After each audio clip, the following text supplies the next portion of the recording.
Hello everyone, this is PyDisliker, and I'd like to thank you for being patient enough for this Q&A to come out.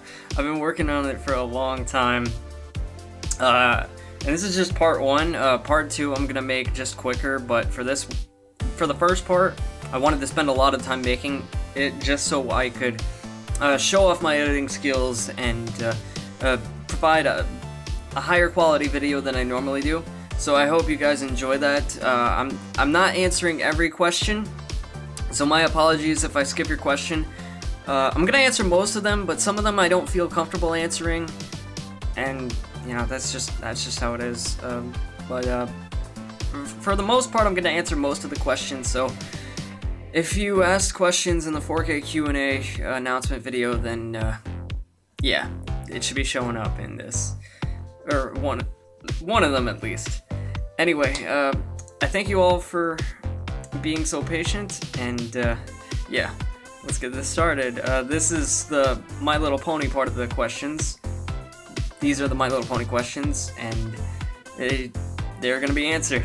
So I hope you enjoy, and I'm looking forward to doing this. So let's get on with the first question. Favorite pony? Favorite ponies? Who are your top 10 favorite ponies? Since so many people are asking who my favorite ponies are, and Solo 2011 asked who my top 10 favorite ponies are, I guess I'll just answer with my top 10 favorite ponies. So you know what? You're gonna get a video inside of the video. So here we go with my top 10 favorite ponies. Number 10. Seaswirl. I want to include a background pony on this list that did not get a lot of attention. Seaswirl is probably my favorite out of those ponies, and I feel she could use more fandom representation. I really like her design for a start. Her colors are pretty awesome. I think combining pink and blue is very pleasing to the eye. Her cutie mark is also 2 dolphins, which has associated her with the ocean, the sea, and underwater. Maybe like how the fandom associates Lyra being obsessed with humans, they can associate Seaswirl being obsessed with sea ponies. Number 9. Pinkie Pie. Pinkie Pie is my third favorite out of the main 6. I love her character. She's so goofy and fun to be around. Having a character that is willing to try and cheer up anyone at any time is very uplifting, and she is a reason why the show is so happy at times. At first, I thought she was an annoying character, but I felt she was written a lot better as the episodes went on, especially Pinkie Pride. I hope that she gets more great episodes, and we can learn more about the Pie family. That would be pretty cool. Number 8. Lightning Dust.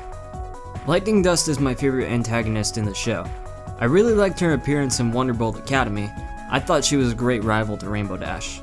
It also really pains me that the show treated her like a villain. I was hoping that she would be seen more like a rival. She particularly reminded me a lot of Season 1 Rainbow Dash, and I felt Rainbow could have taught her a lot about friendship and perhaps humbled her. I really hope she gets another chance to prove herself in the future episode, because so far I was unsatisfied with how the show treated her. Number 7. Thunderlane. Thunderlane is one of my favorite background ponies. I really enjoyed him, Flitter, Cloud Chaser, and Blossomforth and Hurricane Fluttershy. But out of all those ponies, as of now, Thunderlane is my favorite.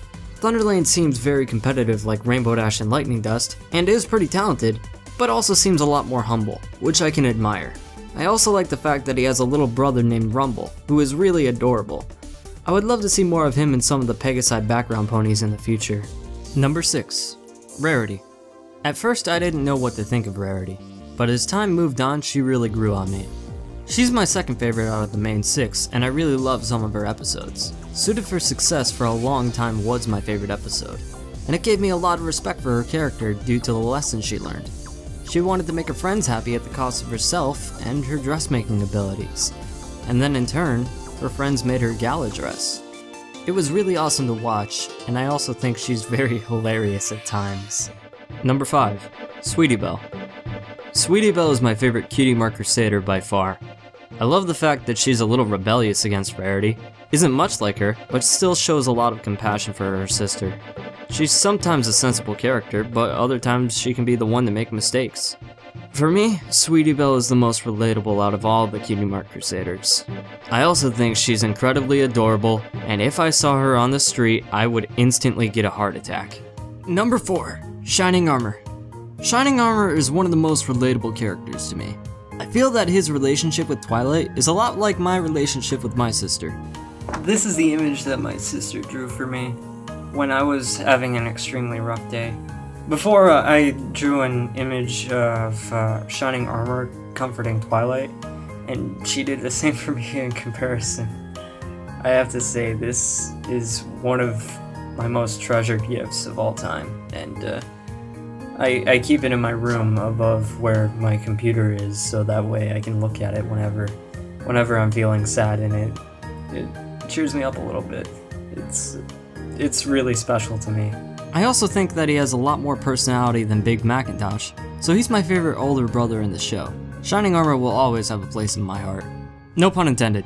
Number 3. Princess Celestia. Originally, I only liked Princess Celestia because of the overwhelming amount of Luna fans. I felt like Celestia wasn't getting enough love, but then I really started to enjoy more of her character. I really love how she's royalty, yet extremely humble in her position. She is also very kind, forgiving, and I think she was an amazing teacher to Twilight Sparkle. Her fandom treatment is also great, as often she'll be seen as a troll and isn't afraid of poking fun here and there. That, combined with her position in royalty, makes her my favorite princess. Number 2. Lyra Heartstrings. It took me a few months to find out about Lyra, but once I did, I instantly loved her character. I loved her obsessions with humans and hands, and it really fed my fantasy about wanting to meet the ponies myself and getting to visit Equestria. I've read several fanfics involving her, but my favorite is Anthropology. It's a great story detailing her obsession with humans and again, feeds my craving for pony-human interaction. I think it's a very good read and I love what the fandom has done with her. Number 1. Fluttershy. Oh man, where do I start? I liked Fluttershy from the moment I saw her. I loved how kind she was to others, how selfless she's been, how much she loves to take care of her animals. I love her soft and gentle voice. I love her timid tendencies and shy behavior. It just makes me want to cuddle her and protect her. I also found her to be the most relatable out of the main 6 to me by far. From the time I was a child, I was often very shy around meeting new people, and I still have this problem. When I watch Fluttershy, I see a lot of myself in her. Also, she's freaking cute and I want to snuggle her.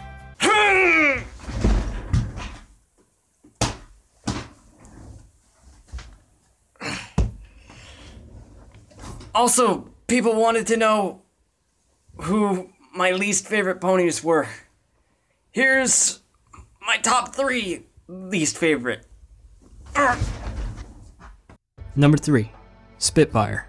Sorry, Ladix, but how after Spitfire's been shown in the past few episodes, I really do not like her. She's been a rather poor representation for a leader of the Wonderbolts.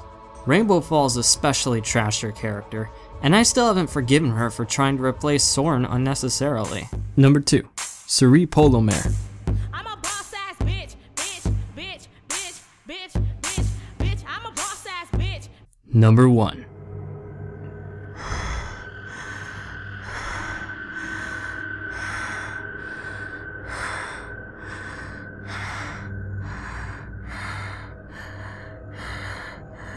Is Best Pony also Best Human? Nah, Crackle isn't Best Human. And even though I haven't watched Rainbow Rocks yet, I can already tell that Sonata is Best Human. Who is 37th Best Pony? Before watching this, make sure to bring a barf bag because shit is about to get nasty. 37. 666 is divisible by 37. 666 divided by 37 equals 18. There are 18 holes in golf courses. The first 18-hole course was on a sheep farm. Sheep appeared in Sisterhood Social. Berry Punch won the Sisterhood Social race. Berry Punch has 10 letters. 3 plus 7 equals 10. Berry Punch is 37th best pony confirmed.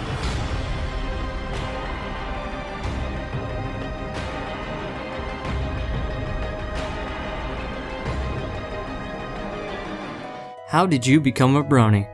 Can you remember the exact date when you became a brony? What episode was the first you ever saw?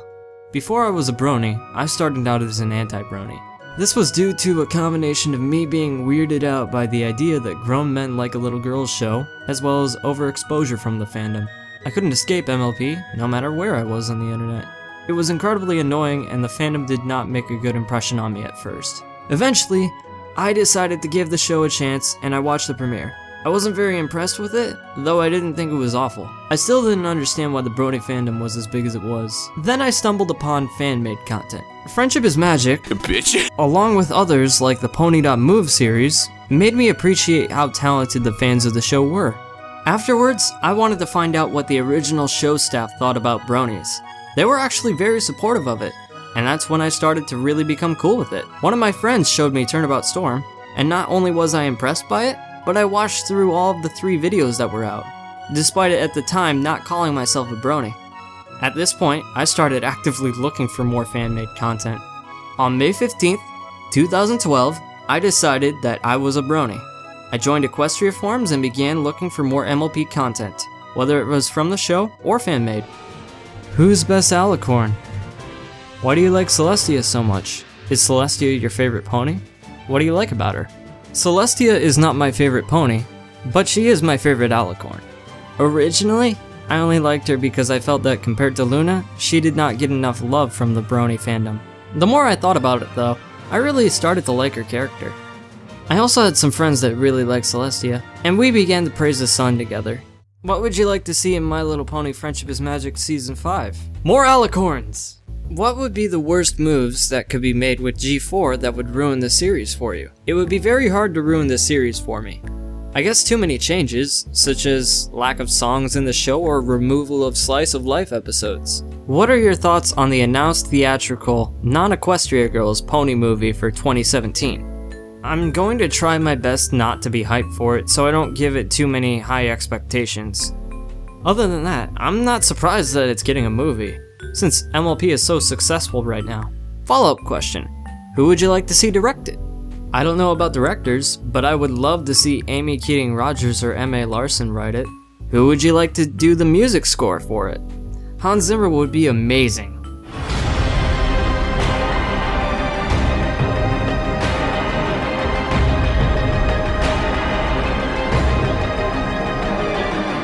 What is your favorite episode of Friendship is Magic? What's my favorite episode of Friendship is Magic? How about my top 5 favorite episodes of Friendship is Magic? Number 5. Lesson 0. I've gotta give a spot to the first episode of the show that I actually enjoyed. Lesson 0 was the first episode I saw where I realized that I actually liked Friendship is Magic. I love how Twilight's anxiety built up across the entire episode, and things slowly became worse and worse as time went on. There were also some other events in this episode that really surprised me, such as Fluttershy tackling a bear and Twilight's wild hallucinations. I also thought the ending was very satisfying, and it led to all of the main 6 being able to write friendship letters, which I thought was a huge step up from the lessons simply being told from Twilight's point of view. Number 4. Hurricane Fluttershy. To me, this is still the best Fluttershy episode, as well as one of the best Rainbow Dash episodes. This episode especially took advantage of centering around 2 characters, as they both gained plenty of development together. Fluttershy learned from Rainbow Dash that every bit of help matters when trying to achieve a greater good. Rainbow Dash also learned how to be more gentle when helping Fluttershy, and she realized the importance of positive coaching. It's also great to know that Rainbow Dash and Fluttershy knew each other back when they were fillies, showing that they understand each other's points of view a little more personally, from both the past and now. And of course, I love a few other certain characters that were introduced. Number 3. Suited for Success. I pretty much explained why I liked this episode when I stated my thoughts on Rarity. For a while, this was my favorite episode. I think this was one of the best experiences for the entire cast of the show though, not just Rarity. They all had their personal preferences for what they wanted their gala dresses to be like, but later on realized how much work it was for Rarity to try and implement them. And they also realized their dresses weren't as great as they expected them to be. This alone demonstrates why experts in their field should make important choices in order to make their clients happy, and that some ideas need to be seen from a different perspective in order to improve upon them. There's also a lot of great jokes in this episode, and I adore the music. Rarity's songs always seem to be enjoyable for me, and Art of the Dress made a great impression on me when watching the episode. Number 2. Flight to the Finish. This episode was awesome. Scootaloo got plenty of well-deserved character development, and we got a lot of questions answered about her pursuit to fly. I also love that Diamond Tiara and Silver Spoon stopped using the usual cutie mark excuse to pick on them. Sure, they did get a lot more personal when singling out Scootaloo, but they're bullies. They're supposed to do horrible things. I also really enjoyed some of the other scenes in the episode. Their focus on the 3 races of ponies was a great tribute to Heartswarming Eve. Rainbow Dash's advice to Scootaloo was extremely encouraging and taught a wonderful moral. And I really enjoyed the training montage. It was a blast to watch. Number 1. Pinkie Pride. Oh man, this episode. This episode was the craziest episode in the entire show. I loved every moment of Pinkie Pride. From the introduction of Cheese Sandwich, to Pinkie's self-confidence issue, to the goof-off, to the fact that Pinkie inspired Cheese Sandwich to throw parties. There's so many different amazing moments in this episode that I find myself becoming emotionally unstable every 22 minutes I watch this. I get swept up with it every time, and I have to let this episode take me on the amazing ride that it is. And I don't think I'll get tired of enjoying it anytime soon. If a main cast member needed recasting, what are some good and bad voice choices? I'd say just try to match up the voice as close as possible. That way people don't get distracted by it. Do you have a pony OC? If you do, what is it? That's my horse! Yes, that's my horse. What other things do you watch besides MLP? Mostly, I watch sports. I'm a huge basketball fan, so most of the time I'll watch the NBA and college basketball. As for shows, I love Gravity Falls. I just became a huge fan of Rick and Morty too. I also watch a bit of Adventure Time, Doctor Who, and Wander Over Yonder. I spend most of my time watching YouTube for my entertainment, though.